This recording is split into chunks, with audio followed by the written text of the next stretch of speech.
அண்டம் முழுதும் ஒன்றினுள் அடக்கம்.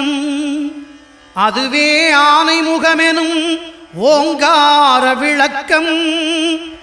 சுழலும் கோள்கள் அவன் சொல் கேட்கும். அவனை தொழுதால் போதும் நல்லதே நடக்கும்.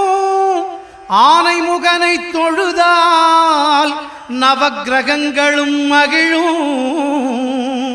நல்லதே நடக்கும், நல்லதே நடக்கும்.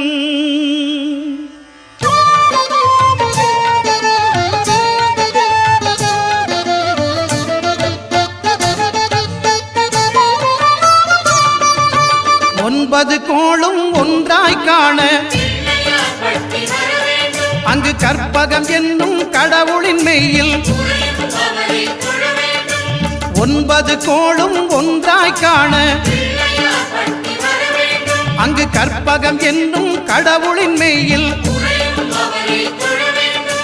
சூரியன் முதலாய் 9 கிரகமும் பலவித குணங்களை கொண்டிருக்கும். எங்கள் கற்பக தருவில் அவை வரும்போது ஒன்றாய் சேர்ந்து பலனளிக்கும்.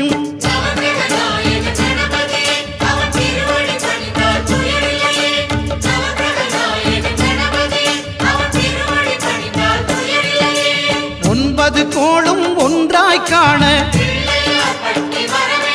அங்கு கற்பகம் என்னும் கடவுளின் மெய்யில்.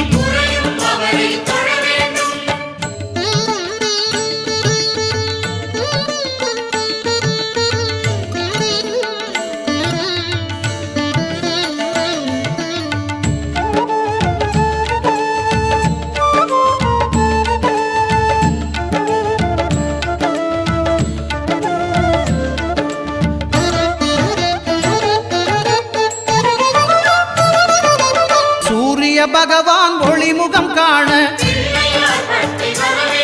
அங்கு கற்பக தருவின் நெற்றியில் மலரும். சூரிய பகவான் ஒளிமுகம் காண